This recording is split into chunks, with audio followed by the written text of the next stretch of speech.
Season 5 of the podcast is here. Thanks so much to our title sponsor, Visit Bloomington. We would not be here without them. Check them out, visitbloomington.com. Hey, say, honey, let's go out to eat. Relieve our culinary duties. With all these restaurants to sweep us off our feet, they're bound to turn us into foodies. No dishes, no dishes, no dishes. We'll have a bottle of wine for lights and have a good time. No dishes, no dishes.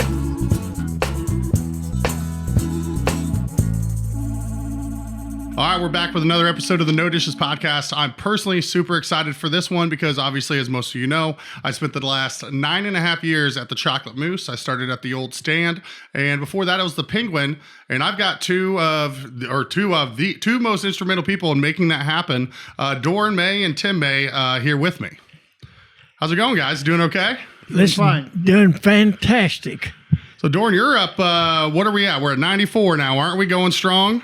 I'm afraid so. I'll be 95 November. All right. Well, I'm looking forward to having a celebration down at 405 South Walnut for you. Okay. All right. So I spent a lot of my life there. I know. So Tim brought some pictures. We might pull them out, throw some up on the screen here after a bit.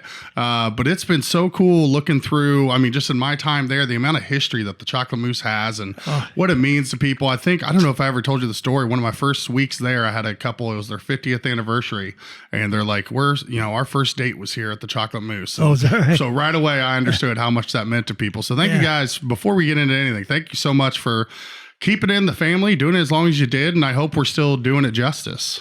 Well, we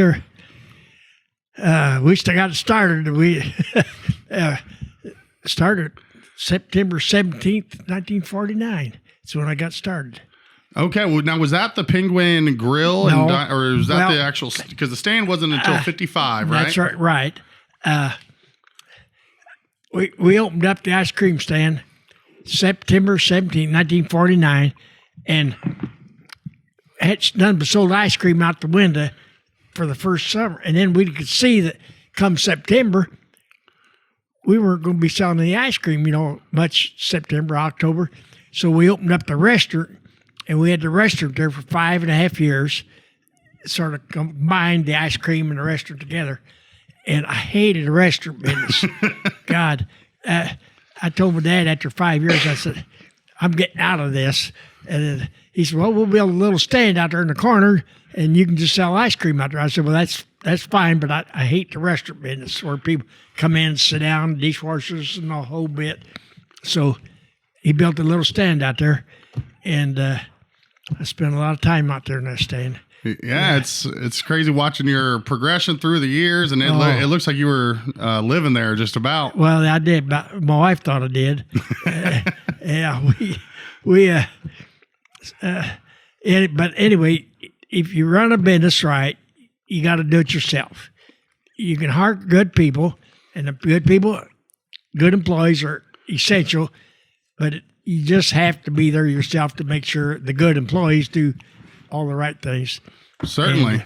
And I spent 24 years there, and then he took over and he spent 25 years there, and we together we sold a lot of ice cream out the window there. I'd imagine between the two of you, you've probably made thousands upon thousands of gallons of ice cream in your time. Yeah, Definitely Yeah. Tim, when kind of fill us in on your story a little bit, and then we'll dive back into the whole history going back to 33. We had my dad leased the business out for 10 years to a couple the one guy had worked for my dad for a long time through high school and stuff, and him and his wife wanted to take it over, so my dad leased it out to him. Dad leased the business out after he got done with it for a 10-year lease of one of his employees, and the lease was becoming up after 10 years, and we decided we might take it back over. And I went to hotel and restaurant management school and culinary arts school, learned how to manage stuff, and we decided we were going to take it back over.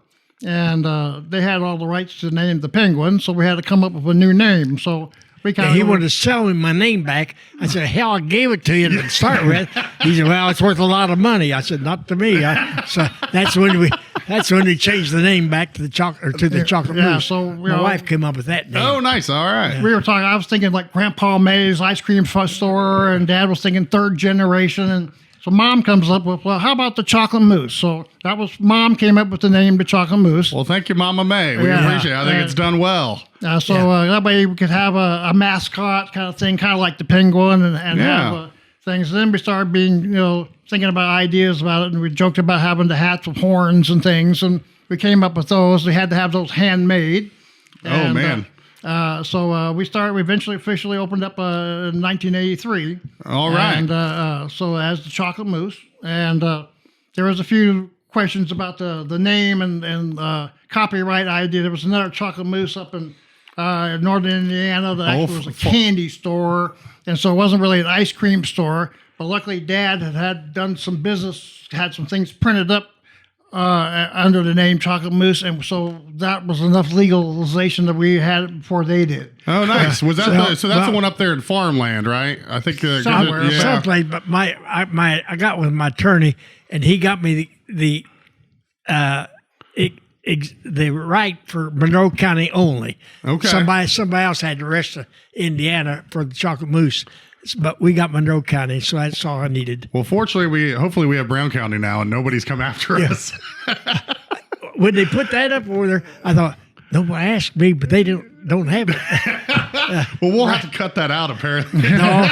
I know. Well, I saw Justin right behind his desk has a picture of you and him at that Nashville store opening. Yeah. That was cool having you come out for that. The Bloomington Town Planner is a community calendar owned and published by local residents John and Sharon Martin. Mailed out to Bloomington homes in December of each year, it features school schedules and community events. And don't forget the coupons at the bottom of the calendar. They'll save you money and help you decide on the next restaurant or retailer to check out here in the Bloomington area. Town Planner also has an online calendar which will be found at townplanner.com. Make sure to sign up for their weekly e-newsletter so you can stay on top of all the fun events going on around town. So that was when you first got involved, Tim. Was that in the early 80s when they made the switch over and you guys kind of bought it back in the family? The winter of 82, we got into it that first January 1st, and we just started tearing the place apart and cleaning and painting and redoing everything.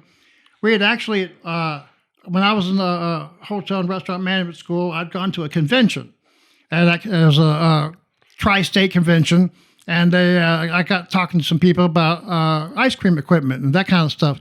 Well, this guy had some equipment and storage, and the place had gone out of business. Yeah, the place it was actually a donut world or something in Cincinnati, Ohio, and they had a giant batch freezer to make the ice cream.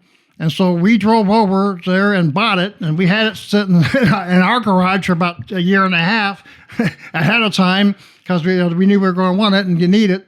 And got a really good price on it. And we got a couple other things they had there. So I had a whole truckload of stuff I bought. We were driving, ready to go. I like it. You're prepared. Yeah. So we had all that stuff ahead of time, and then we started talking to some of the Cold Light people, and we flew out to New Jersey, and we got trained on all their fancy machines. We flew out there. The Cold Light machine's the best ice cream machine going. And what kind of machine was that? It's Cold-A-Light. Cold-A-Light. Okay, gotcha. They're actually an Italian brand. Because I know when I came on, we had the Carpigiani, and I think that's what we still have down there now. Yeah, those Italian. There's something about the Italians and ice cream. It's not just gelato. They make really great ice cream machines as well. They know what they're doing. Yeah.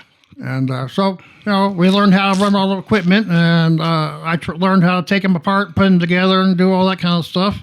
And we got started that spring. And I brought you the pictures of some of the grand opening days, and had the mayor cut the ribbon and the whole bit. And so from then on, we were there from 1983. I did it for about 27 years. So man, all right, yeah, you earned your stripes for sure. Well, that was perfect timing because I always tell people one of the biggest claim to fame is when Michael Jordan was in town for the Olympic trials. He mentioned coming down there all the time. Sports Illustrated profiled his time here, and that was in '83. And twice it mentioned that his favorite place to go to in Bloomington was the Chocolate Mousse. I started in '49. And then he took it over in 83? Yeah, 83. And started that. I graduated culinary art school in 81. So I cooked and worked in a couple other places before that, and then ended up taking it over. There you go. Now, and that was your intention when you went to the school, was knowing that lease was going to be up? Yep. Now, was it during that time that they had that 10-year lease that they opened up the Kirkwood Penguin? Yes. Yeah. Where Jimmy John's is? To be honest, they screwed up everything. He didn't know he did not know what the hell he was doing. And I got sick just watching the things he were doing. And he opened up Kirkwood. He opened up one in Ellisville and some south of Indianapolis. I mean, he owed everybody in town. And when we took it back over, that's when I changed the name from the Penguin to the Chocolate Moose. And then did you scale it down to just the stand again? Oh, yeah. Okay, yeah. We wanted to do it right. Yeah, have the quality control. He was just messing up everything all over. Well, you guys obviously were doing something right, being here, 90 years later from the start of May's Cafe. Yeah. And let's talk about that. Your granddaughter Mary Ellen sent me over some videos, and I already knew most of the history from my time there, but it was just really cool seeing some of the different pictures and the story. And what was it? Your dad, he was one of 10 siblings. Is that right? He was the number 8 of 10. Okay. Yeah. He would actually got fired from. He was a stone planerman, and he got fired from his job during 1933. So it was during the Depression. There's no jobs open. So that's when he opened up May's Cafe, little restaurant. And my mother did the cooking in the kitchen, and he did the grill work. And that was EJ, and your mother was Cletus. Is that right? Yeah, that's right. Emsley and Cletus. And I was very young at the time, and I'd carry coal in for the stove. My mother cooked on a coal stove in the kitchen, and she really knew how to cook. But that it went from that to what it is today. But it was what you call a job of necessity. There was nothing open in 33 because of the Depression, so he took opened up the restaurant and took a little bit. He told me, he says, I opened up, I had a pound of hamburger, a dozen buns, 20 cents in my pocket. He said, I laid down, took a nap, and lost the 20 cents. But then that's what he started with back in 33. Man, well, that's even more incredible. And it's just had the longevity he and my that mother it's had. made a success of the restaurant, and I grew up in it. I used to carry coal into the coal stove and as a kid, and then I just actually grew up waiting on the counter. And there was Dorothy Dugdale who worked down the street. She'd come up and I'd wait on her, and I could barely look over the counter. And my dad said, "You wait on that lady." And so Dorothy Dugdale and I got to be good friends because she was the first person I ever waited on. And you're very young at this point, right? Oh, yeah. Yeah, I could look over the counter, and that's about it. But I grew up in the restaurant business. Yeah. Well, and I saw the pictures I've seen, and we might be able to, again, get some to throw up there, is you had hamburgers and barbecue, and they're 5 cents. Oh, and yeah. I think I remember recalling you tell a story about kids coming in with a nickel for the jukebox and a nickel for a bottle of Coke. Oh, yeah. And then just dancing. Yeah, that's right. Yeah. Yeah, but you had a little place in part of the restaurant with a jukebox, and kids would come up there and dance.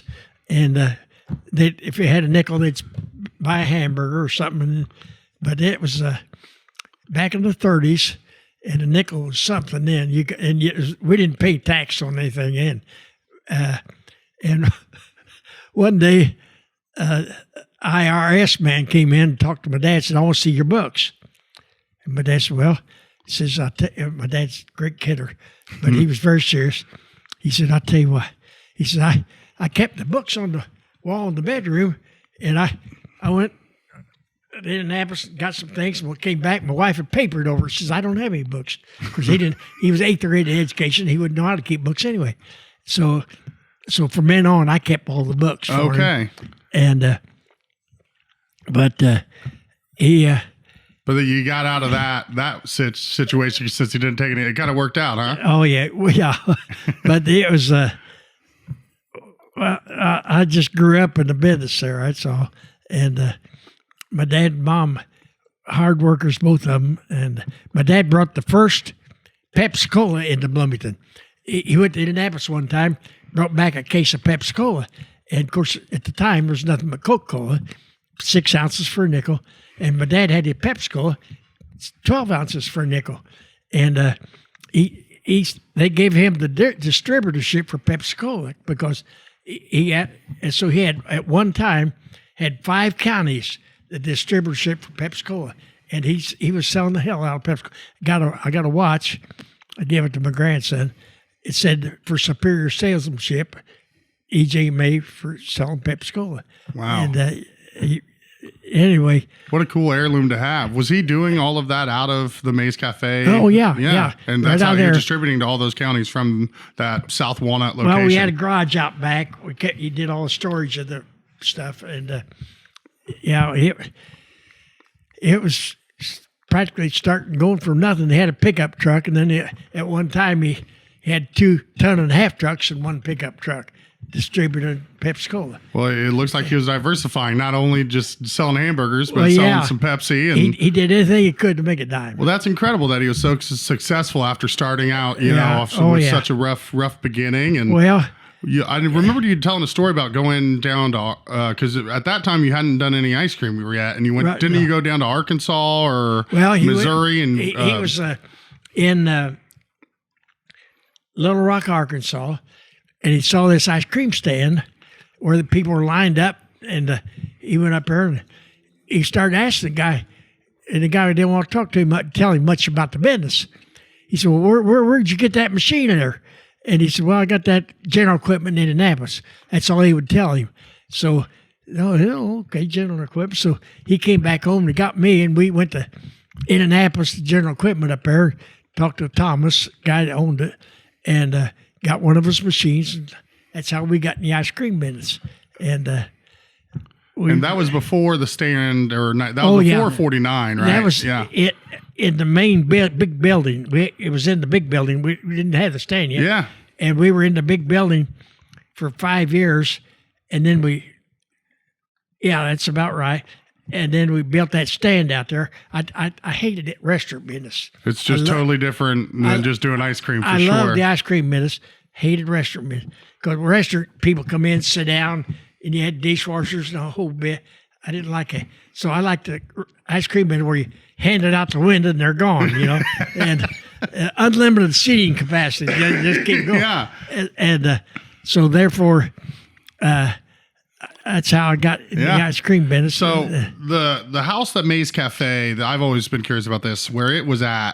It was on Walnut. It was in the 2-story building. And I've seen the pictures. Now the new building where production ended up being, and then where the drive-in and the ice cream shop, the Penguin, was that in place of where that house was? Right. Okay, Yeah, so the house was where torn the big down. building was, that's where the house was. So. Okay, Yeah, gotcha. Because and when was that? So that was that in 48 when the Mays Cafe house was torn down and the new building was In built? 1948, they tore down the big building, the old house, and my dad built that 2-story building. Yeah.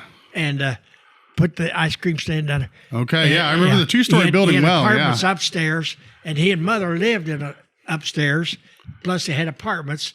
My mother took care of the apartments, and my dad took care of the business part. And but that's that 2-story building was. I mean, it held up for quite a while. It was there. My wife and I, we lived upstairs there in the back part. My folks lived in the front part, and then they had a church lodge my mother took care of. Now, with living so close, did you have to tell the staff, if you need me, leave me alone sometimes so you can have a little home time? They never left me alone. Well, I'm glad to see, even despite all the years, nothing's changed. Yeah, Mom had my brother, had her first son. Grandpa EJ was so excited about it. He'd bring customers upstairs, and Mom would be up there trying to sleep or do something. And hey, look, here's my grandson. Look here. And he'd bring him up, and Mom would be, oh my God, we need to have some private. He was so happy to have a grandson. Well, he was proud of it. When Kip was born, he's our second son. Yeah. Somebody asked my dad, said, "I hear he got a new grandson." Yeah. He said, "What's his name?" He said, "Zip or something." He didn't. He's like, I was just excited I didn't hear the name. Oh, yeah, Zip or something, he said. Well, and Kip's a great photographer in town, and he had his studio there behind us when we were in the stand and had the old production facility. He's got a church now as a studio. Do you know? Yeah, over there off where Kirkwood turns into West Adams, 3rd, right? Adams and West 8th up in there. Yeah, that's a real nice studio. I haven't been in there, but I've driven by, and Kip was always so friendly and so nice. Stop if you ever see his car there. Stop in and say hi to him. Yeah, it's been a while since I've seen him. Absolutely. Well, I always loved when you were. I mean, when I first started working at the Chocolate Moose, you were our landlord. So you would be coming by every day in the maroon minivan and saying hello, checking in on things, and you were no stranger even. And that's. I mean, what was that? That was 2014, 2015, 2016. So it always seemed like forever. Yeah. Oh, it's been a long time. It's crazy how much it's grown. When you guys built that stand in 55, one of the things we have a picture of, and you brought up lawyers and attorneys before, was the picture with the blizzard for 25 cents in the window. Yeah. You know, and I remember you telling me that Dairy Queen sent a cease and desist letter maybe some point in the 70s. Yeah, they said we couldn't use the name Blizzard. Yeah. I said, the hell with it. Well, wasn't I mean, do you remember around when that might have been? I remember when we started doing it in the Chocolate Moose, and we got the same letter, and so they were trying to say that that they had theirs copyrighted in 1959 or something like that. So it was like way before. Yeah, and since 49. So anyway, we just said okay, because the thing was we advertised it, and that's where they got mad. If we had it just on the menu or something, it wasn't that probably big of a deal. But the fact that we put it in a paper and said that we had those and we were advertising, that's when they got mad. Yeah. So he changed the spelling. So they like to say some people were calling it blizzards. And then we just called it Blizz. Yeah. We just shortened it, so we just changed the name. So it worked out. Yeah. Well, anytime I have someone ask, like, what's a Blizz? And I describe it, they're like, oh, like a Blizzard or Dairy Queen. I said, no. I said, the Dairy Queen is like us. Like, we had the Blizz name first. Right. It's like, and I got the picture to prove it. Yeah. So, it was one of those things. It's just they had the money and the corporate people behind them, so. I could have franchised it, but I didn't. I didn't even think about it, Yeah. And I had it long before they did, but if you don't, you're little, you have a little business, you don't even think about franchising a name. Yeah, or trying to fight big corporation. So anyway, I think we got it worked out where we could use in Monroe County only, but then we're still Brown County. But yeah, what the hell? Yeah. Tell me another claim to fame. I always mention the Michael Jordan Sports Illustrated being profiled. Is the Jack and Diane music video? Right. Yeah. So, do you remember? Were you there when they were doing that filming, or was that in that? That was when Arch had the place. Okay, so it was in the in between. I think he gave Arch like $1,000 to film there or something. Interesting. And it always like they're only there for like about half an hour because it's just real quick, and. That's what. But then later in the years, Mellencamp moved across the streets and had his art studio. He was going to have his art studio there, and the city gave him so much hassles about the handicap people and handicap entrances and all that, and bathrooms. He got so mad. He said, "Nah, I ain't going to do it now." And he just closed it up and he left.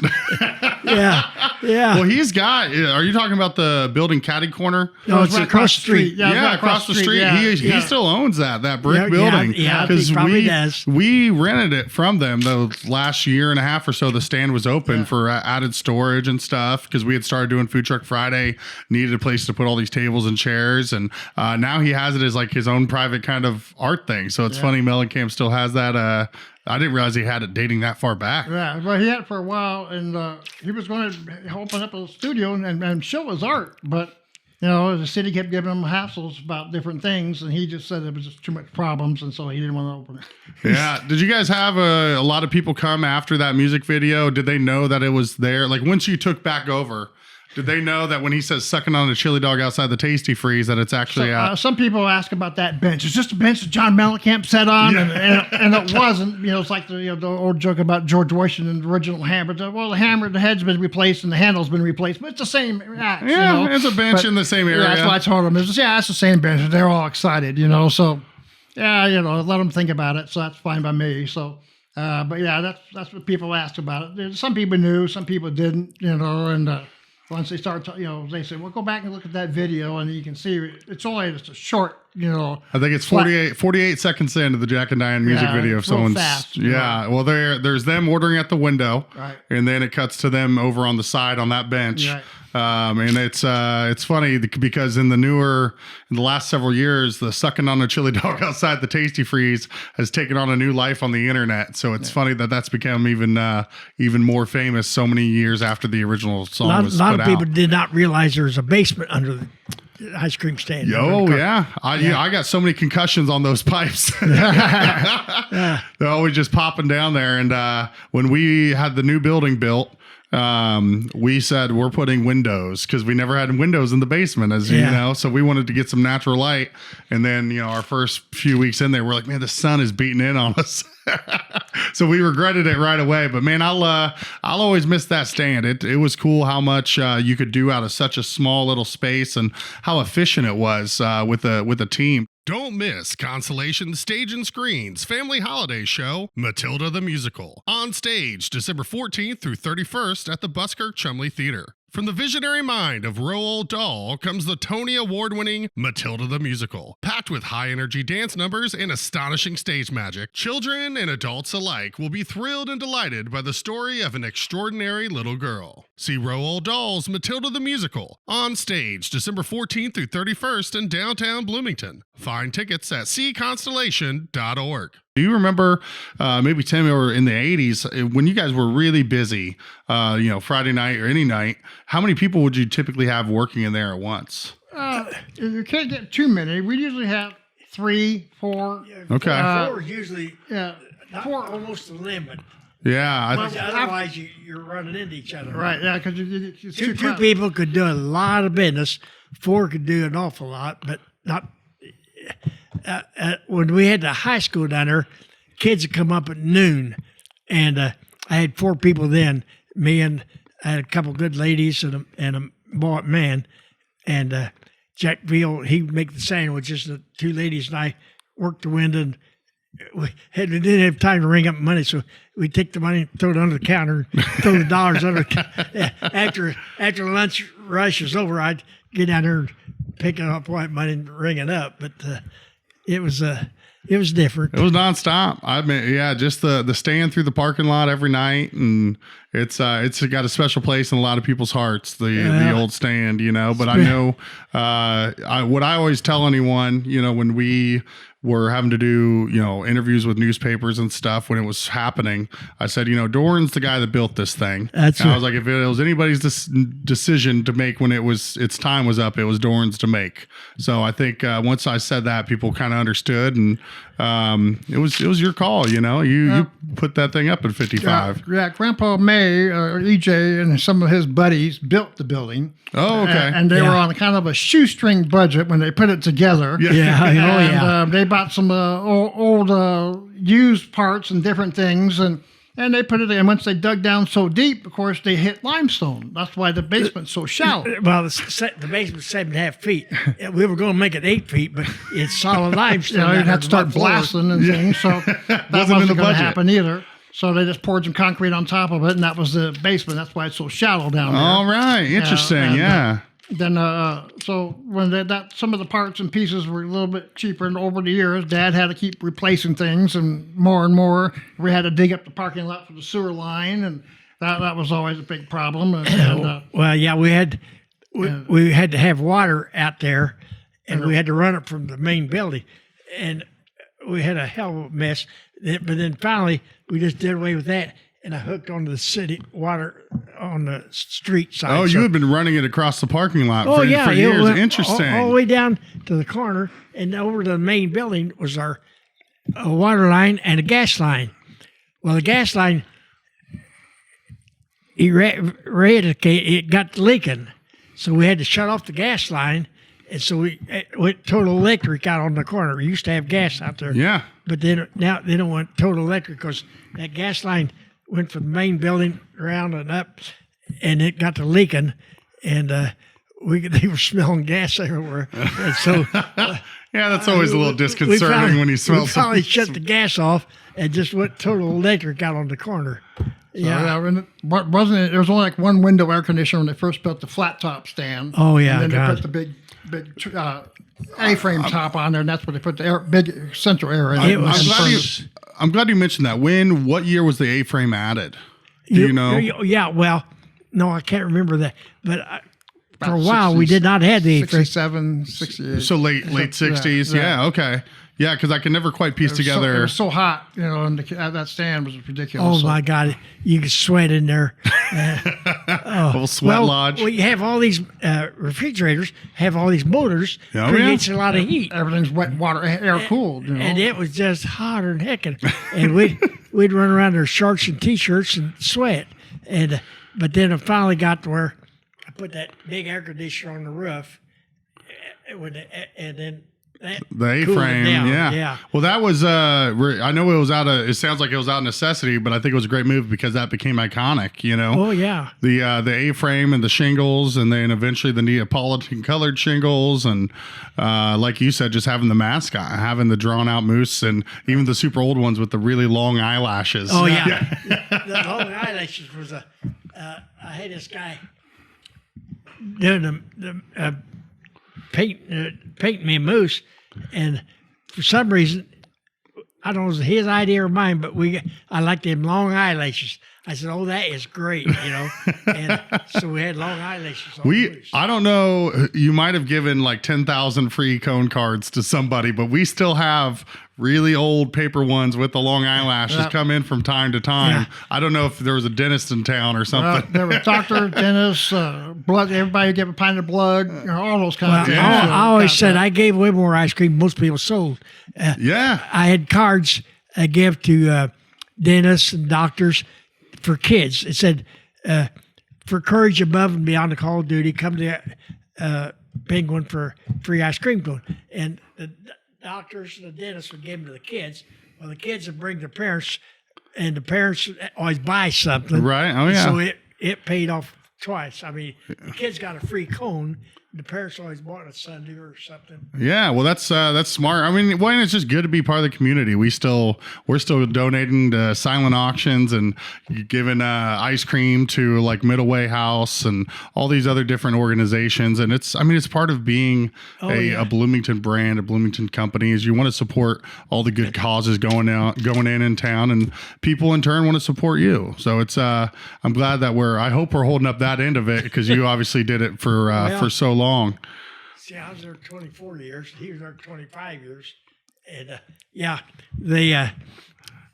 after 24 years, I turned it over to him. He did it for 25 years. And there's a lot of ice cream. We gave away a lot of ice cream, but it seemed like by giving a kid an ice cream cone or card to get a free ice cream, that built goodwill. Plus, they'd bring their parents. The parents would always buy something, and it paid off well two different ways. Yeah, well, and you get them as kids, they have those memories from coming to the Chocolate Moose, and then when they get older, we're still seeing it now. They're bringing their grandkids in, and they're this is where I used to come, maybe because they've got a free cone card after going to the dentist. Yeah, that's right.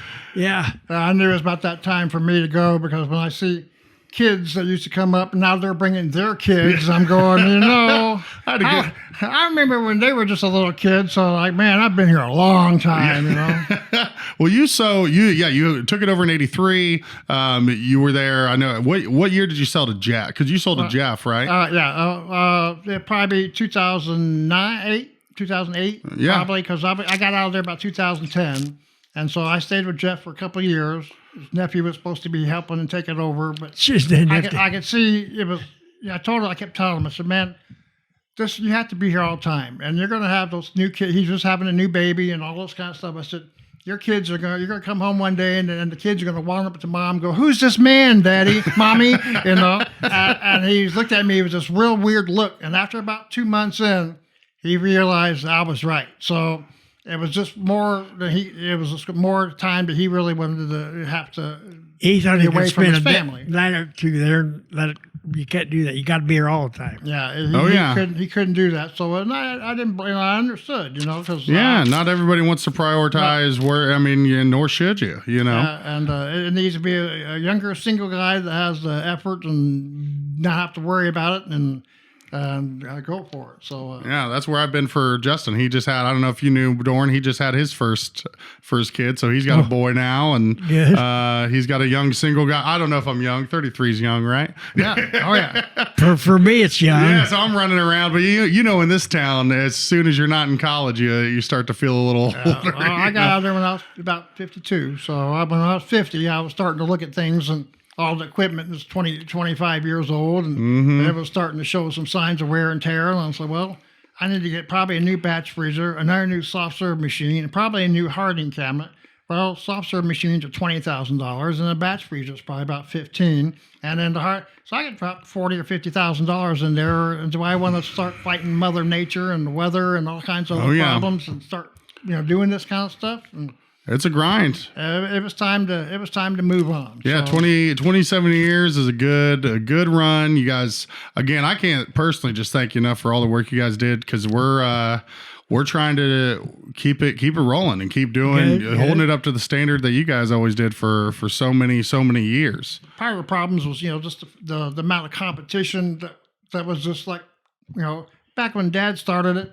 There wasn't hardly anybody that had that kind of competition, and had a Dairy Queen up the street. Even going to Kroger's, you could just get vanilla. Now they got 200 different flavors, and they got all the vegan ice creams and all the people special diets, and people who can't have this and can't have that, and you just that little stand, you just couldn't run 50 flavors out of there. Oh yeah, and everybody with their special diets and needs and things. And I'm sorry, I just don't have that kind of the space, the manpower, there's a lot that goes into it. Make everybody their dietetic and the logistics of it. So it just became that more and more problem. Yeah. It can be a lot. You try to make as many people as you can happy, but at the end of the day, there's only so much you can do. That's right. We just switched over the vegan ice cream from a coconut milk to an oat milk. I didn't know what vegan ice cream was when I had it. Yeah. I mean, it's not bad. It's good, and it's great for. When Jeff took it over, he said something about vegan. I thought, what the hell is he talking about? I didn't know what it was. Well, it's been good. I'm glad we have it.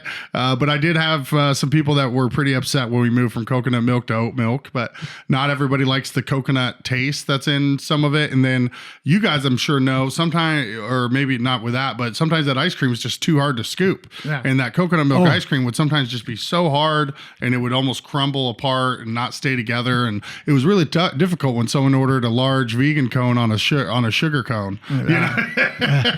There was a lot of things like that. It just became just too much. Just in that little bitty stand. I was lucky to have 8 flavors in the little freezer.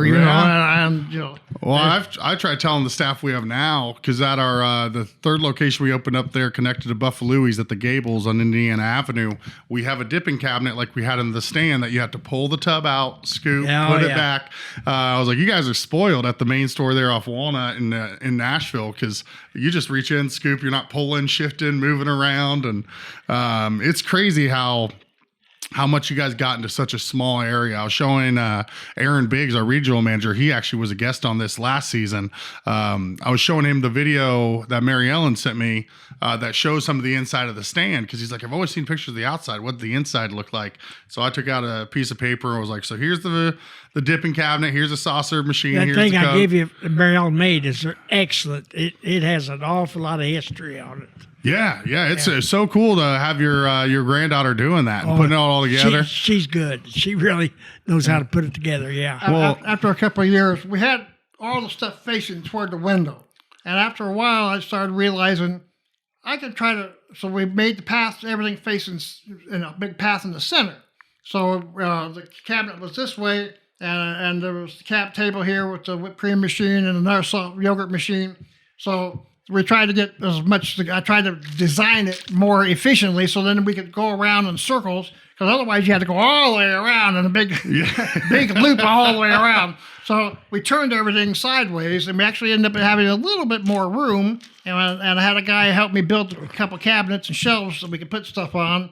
and I ended up working out better that way. Yeah. And so we had more room to move around in there. But at first, we had everything just flat. One big block in the middle. Right, just straight across, and you couldn't go backward. You had to go all the way around. Yeah. Oh, man, that would have been rough. One of the neat things I got was that whipped cream machine.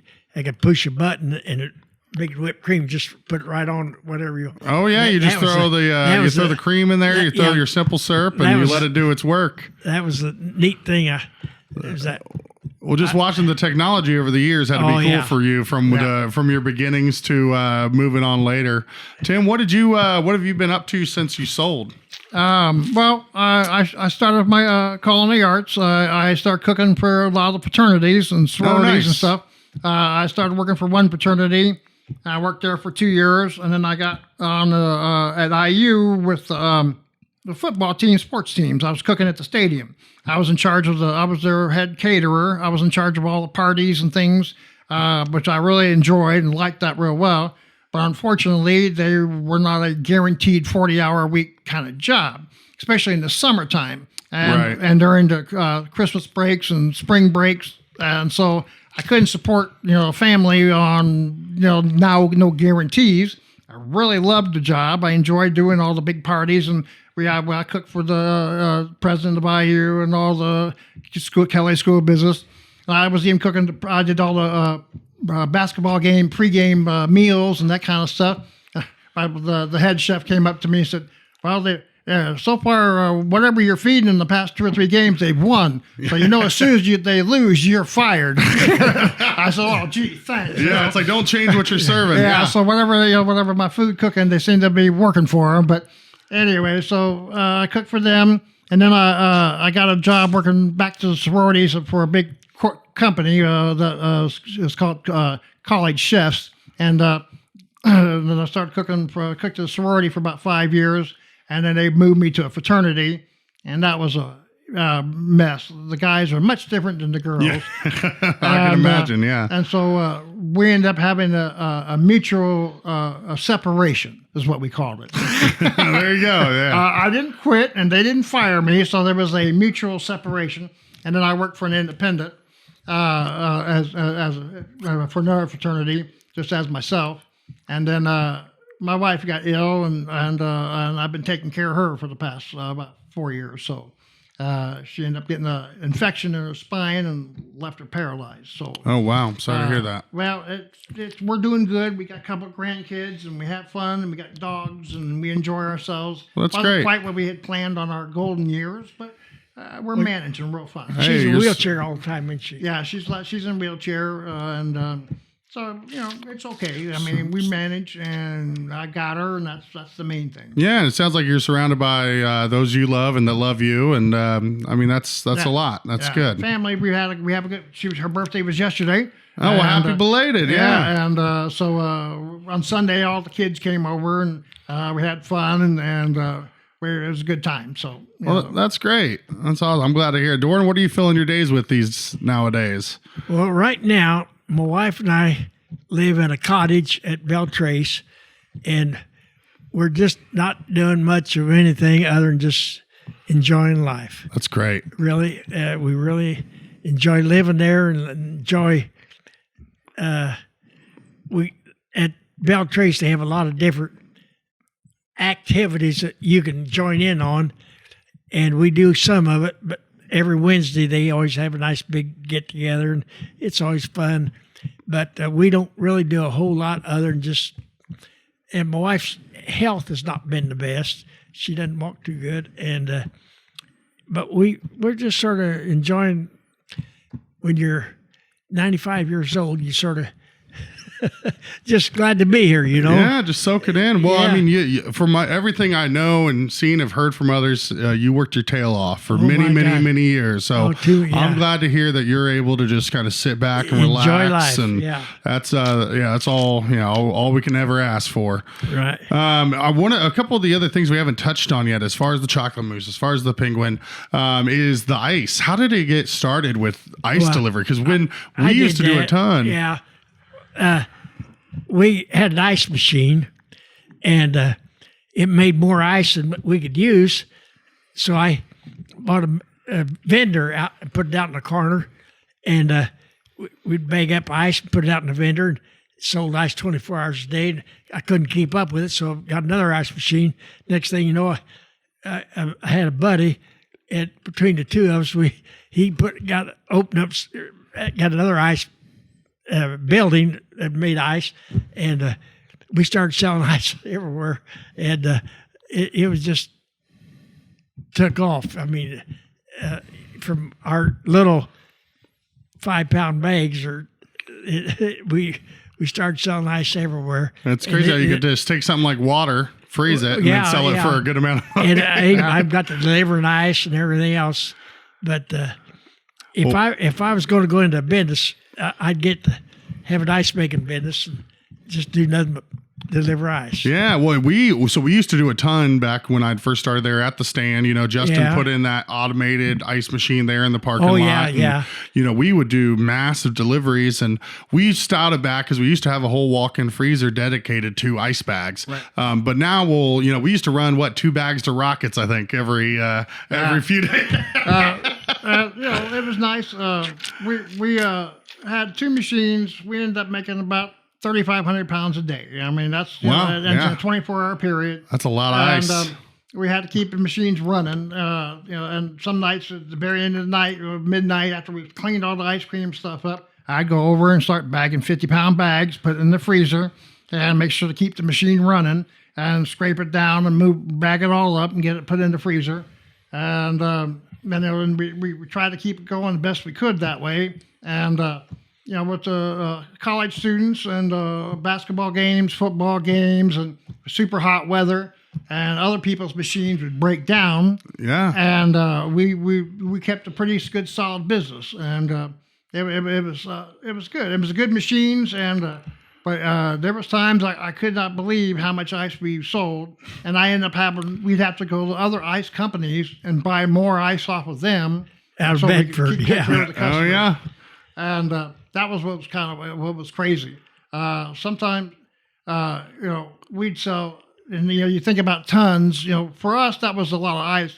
When we went down to see Cosner's big plant, they were making 80 tons of ice a day. Oh yeah, well they're filling up every gas station in Kroger that has merchandisers and semi truckloads all over the Indiana and stuff. Yeah, but for what you were doing, I mean that's still a lot of ice. I mean, I remember we did big delivery orders to some of the bars, and we even got a trailer out there, and we had over 100, over a ton of ice literally in one delivery. Yeah. I mean it's a miracle my back stayed in there as long as it did. I had my knee replaced, So, well, the worst one we would have to do would be the upstairs pub. Right.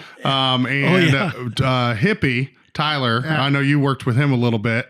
The old gentle giant. He, when him and I went, we were both big enough boys that one of us could go up top and the other one could chuck a 20-pound bag up, and the other one would grab it because we got so tired of going up and down those stairs. We're like, there's got to be a quicker way. With me. We were carrying 50-pound bags, and I got to the point where I'd put 2 50-pound bags up on my one shoulder, and that way I could still open the door and get my way out of the way. And 50 pounds, that's no thank you. So I'd be carrying 100 pounds up those stairs, and I had to do that all winter long. I never did I was the only person doing it. That's impressive. Most I've ever done, I'll do the 2 in each hand, 40 pounds in each, got your 80, but 100, that's rough. Well, that's, I'm glad your body's hanging in there from all that too. It's paying for it now, over the years, but my knee, like I said, I've had one knee replacement, and surgery on my foot, but, relatively, yeah. But I think part of it was also what kept me in shape, it helped right, me get going and moving. I've moving always the bags of ice and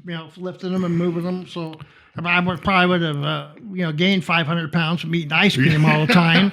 But sweating it off, carrying bags of ice everywhere, kind of helped me stay in between the two. So I thought I did enough ice deliveries, but apparently not, because my first 2 years at the stand I put on 80 pounds. Yeah, I was eating all the product. I don't think Justin made any money just from feeding me. But that's what I say. took me a while to keep myself going, and I used the ice as part of my workout. So that was it's kinda great. nice. Well, and you're getting out there. It's hot. I mean, you'll be proud to know we did just this last Saturday. I delivered. What did we do? About 1,100 pounds. So we're still not completely out of it. We'll still take some more bigger orders here or there. We did 160 pound order or 60 bag and 135, and it was nice getting back out there. Kind of for me, that's getting back to my roots because ice deliveries always reminds me of the stands and those good old days for me. Season 5 of the No Dishes podcast is brought to you by VisitBloomington.com. VisitBloomington.com is the best resource for restaurant and culinary information, special events, fun activities, places to stay, and more in our area. We share a similar mission here on the No Dishes podcast of highlighting local businesses and the people who make our community unique. We can't thank them enough for hopping on board. Check them out at VisitBloomington.com to easily plan your next meal, visit, or night out on the town. Did you guys do a lot of partnering with local restaurants in your time where they would carry the chocolate mousse ice cream at their restaurants? I've had people ask me about that, and I told them no, for a couple of different reasons. Why? Because I couldn't guarantee they're keeping it quality. Right. Because if they let it melt down or they don't have it good, I don't want that somebody says, "Oh, this is chocolate. Oh, this is all scummy, or this doesn't taste good." Has ice crystals, right? or So I couldn't guarantee that they would keep it good. So I never really wanted to do that very often. Or I didn't want to try that, and because to me, I just couldn't keep my quality control and that kind of thing. So I was just always kind of leery of it. Yeah, it makes sense. Another thing I wanted to ask about is the Spanish burgers. Those, I thought it's crazy that those actually predate the old stand. She made these Spanish burgers, and it was a big hit. People just loved them, and she made millions of them. And then when she quit making them, Colleen Christie, she got to making them because she worked for the Moose for many decades. Till she didn't died. Yeah, for a long time. She started working for Grandpa May as a dishwasher. 15. She She was was 16. 15 years old. Walked in and said that she wanted a job. Well, Dad said, "Well, start washing dishes." He put her to work. Right? She walked in and how about you want a job? Here you go. About a week later, he said, "What's your name?" He didn't even know her name. And I thought, my God, Dad, don't be hard to grow. She went to work, So she ended up working there her entire life. Oh yeah, wow. Till she died. She I dropped her off on Friday after work. I was home. And the people from church didn't see her at church, and they went over there on Sunday afternoon, and she was on the couch dead. But she worked there her entire life from 15 years old till 60, whatever. Wow, man, that's incredible. Yeah, because I've seen some old photos of her making the Spanish burgers, and of course she thought she owned the place. If you ask her, I'll tell you, my God, yeah, well, hey, if I'm somewhere for 50 years, I'm going to act like I own the place too. Yeah. I couldn't go into the stand too early if she just mopped them floors. I could not go in there on her wet floor. Well, that's good. She's particular, she kept the place clean, man. Well, we had another gentleman, and he's on the wall in the store, and I realized I don't have a canvas of you up in there, and we're making that happen of Bill Reeves. Oh yeah, and Bill. We had the picture of him at that sink right by the door of the sand, doing dishes, and he came by a food truck Friday, leading up in the few weeks before the stand got torn down. He walked in one day and said he wanted a job. Now I said, "How old are you?" He said, 14. I said, "You're too young." He said, "No, I got to go to work. My mother just died, or somebody just died, and he was the youngest of the group, and he needed work, so I put him to work, and he worked there for a long time." Wow, that's just a different time where you're 13, 14, and it's not like, my parents want me to get a job. It's no, I have to get a job. I need to get a job. No, he had to go to work, and I put him to work when he was 14 years old. Wow. And he worked for a long time. He came by before. I've met with him a couple times. He's a really cool guy, and he's got some fun stories there as well. What, Doran, I know you used to... A chocolate milkshake in your view is twist ice cream with chocolate syrup. Yeah. I feel like while we have you, we have to get your guys' opinions on what are the best ways to make things. What are the best things to get when you go to the chocolate mousse? What were your favorite things to make yourselves? Oh, for me? Yeah. Was it? What did I write on the milkshake? It was. Well, I made I like a nice thick shake, but I made it all with chocolate ice cream. Okay. I didn't put any chocolate flavoring in. Okay. It was a mild chocolate shake, but no chocolate flavoring. That was too much sugar. Anyway, and that's the way I like my shakes. Was a real nice thick chocolate shake made of chocolate ice cream only. Okay. All right. Now we'll have to run the Doran special then, and That's right. we'll make it just that way. Tim, how about you, bud? Yeah. Well, of course, when you're there that long, you try not to eat the same thing every time. But I enjoyed in the mornings, if I was going to have something for like a breakfast, I kind of try to think of it semi-healthy. So I mostly do a banana shake or blizzard. I put banana and ice cream. So okay, this is Close it's enough. fruit, kind of thing. So Get your that's healthy. potassium. And so I'd eat the banana thing. And when the summertime come along, I really liked the orange sherbet and the lemon Italian ice because it was more cooler and refreshing, and that's the kind of stuff I enjoyed. I really didn't do a whole lot of sundaes and things. Usually just a soft serve vanilla cone, and sometimes back when I had teeth, I'd have rolled nuts. That was always kind of my heading out the door kind of treat before I leave. I kind of get like a medium cone, soft serve vanilla cone, and I'd roll up nuts and off I go. There you that go, was yeah. kind of my thing. But Keep the motor going. Get some sugar in the system. Yeah. and- So those things are really basically, like I said, I pretty much ate a little bit of everything when I was in there. I wasn't a big candy person with the M&Ms, Oreos, Right. and Reese cups and all that kind of stuff. Type of shaker blizzard. Really wasn't much on that. I always stuck with the basics, and I've always liked vanilla shakes, vanilla cones, and just the basic stuff. Yeah, So, I did one. That's my go-to is just a really small little saucer vanilla cake cone. Sometimes when I just need something quick to kind of keep me going. Yeah. Now on the Coney dogs, that recipe that we use still, we Well, adopted. my mother made is that Is Coney that your sauce. mom's Oh, Coney yeah. sauce recipe? Yeah, she did that Coney sauce recipe. And one day a kid came up and said, "How about fixing me just a bun with that sauce on it?" And I said, "Well, it's not much of a sandwich." He said, "Well, that's all I want." So we called it a Frenchie. And I thought, well, that'll be it. The kid one day. Hell, next day, not only him, but his buddy wanted one. Next day, hell, we started selling Frenchies like crazy. Yeah, it's a bun with sauce on it. And those were, what were they, 10 cents at first? I think we started 10 cents. And Lordy, you never know what's going to take off. Well, we'll still have people come in and order 14. They'll treat them like a White Castle Crave case, and they'll just give me a sack of Frenchies. Well, that really blew my mind when this kid said, "All I want is a bun with Coney sauce on it." And since we were selling smash burgers, I said, "Well, we'll call it a Frenchie." So we have international cuisine. Yeah, very cultured at the chocolate. I thought that would be it, that one day. And then it just took next off. day, not only him but buddies. Next thing we're selling a bunch of them. It's 2023 and we're still selling a good amount of them. Yeah. What for those that don't know, before we move on, the Spanish burger. How would you describe the Spanish burger? My mother, that was her design. She made it up. Because I know right now we have your beef, your green pepper, some she had green peppers and dehydrated onions and onions. I don't know. Almost like a meatloaf burger. But it's a baked burger. That's how I describe it. That's yeah. about what it is. Close to a meatloaf sandwich, but we call it Spanish burger. She made it up, and do you know why you called it the Spanish burger?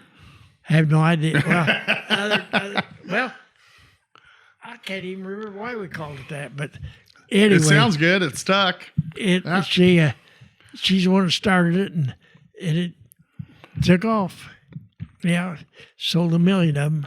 There we go. Well, this has been, I think it's a really cool opportunity to have you guys come here and share the history of the moose for other people, just to have it, to answer questions, to meet the people behind a name that they know, the penguin, the chocolate moose. A lot of people in town know you guys. We meet them all the time where they're like, I went to school with Tim, or I go to church with Doran. It still happens nonstop. But at the end of the day, I did this selfishly for me because I wanted to just sit and pick your brain, and you guys have been able able to answer so many questions, but I think it's really awesome everything you guys have done and what you've set us up for and what we're kind of running with now. Is there anything that we didn't go over that you think would be really cool for people to know about the chocolate moose or the penguin? Well, at my age, it's a good thing to get it now because I may not be around long. Anyway, the thing that really surprised me, I don't know, was the success of heading it out the window and all that. I don't know.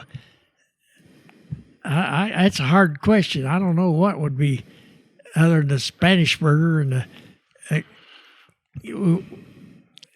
Well, I think we covered our bases. We covered a good amount of the short amount of time that you had leased it out. I know you had talked about that to us before when we did the dinner at St. Mark's, and you kind of spoke with everyone, and it was a pitch in. Oh, and, that was interesting. Well, yeah, it was a great time. And then when you came in, Tim, and kind of took the reins, and I don't know if I mentioned it before we started recording that. We'd only met a couple times there when you came in to help Justin with one thing or another, but it's really cool to reunite with you guys. And thanks for everything you've done, and thanks for coming and sharing the story of the chocolate moose and the penguin. My pleasure. No problem. So, a lot of people ask me, do you miss it? And I said, no, I miss the customers. I end up having a lot of friends and people, but the work and the fighting it and all that kind of stuff, I don't really miss it. Well, anytime you want to come in and make a couple soft serve cones, you are more than welcome, and you can take all the credit and get the smile when you hand it out. We'll take care of the hard stuff. The chocolate sodas, I don't know. Yeah, I make a soda a special way. My wife says I'm the only one that can make them. I don't know if you ever. So we had sodas on the menu when I started. I'd like to come in someday and show you how I make a soda. I would absolutely love that. Yeah. I don't know if anybody appreciates it or not, but it isn't made a special way, and I love a good chocolate soda. So because I'll have people come in. They're not on the menu, but we still make them. Yeah. People will come in and ask for one, and I've come out of the office sometimes, and I'll go make it, and I'll do 3/4 soda water, 1/4 saucer vanilla, 2 pumps of the chocolate syrup, and that usually makes them pretty happy. But I am humbly before you, wanting to know how the two masters make it. I'd like to show you how I make a soda someday. Yeah. Perfect. Well, come on by. We're celebrating the 90 year, 1933 for May's Cafe. I'll swing down by there. Anytime, Doran, you are welcome. You've got my cell number, and Tim, likewise. Bring the family by. The May family we're just very grateful for everything the Mays family has done for Bloomington and for the Chocolate Moose over the years. Well, we're glad to do it. And, we've enjoyed doing it, and it's made us a good living. All righty. Well, thank you guys so much again. I appreciate it. Let's go cheers some milkshakes sometime. All right.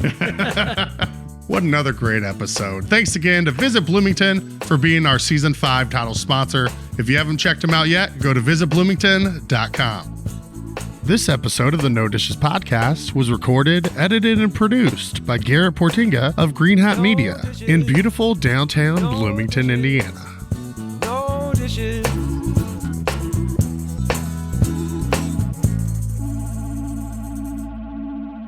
No Dishes Media. No Dishes Media.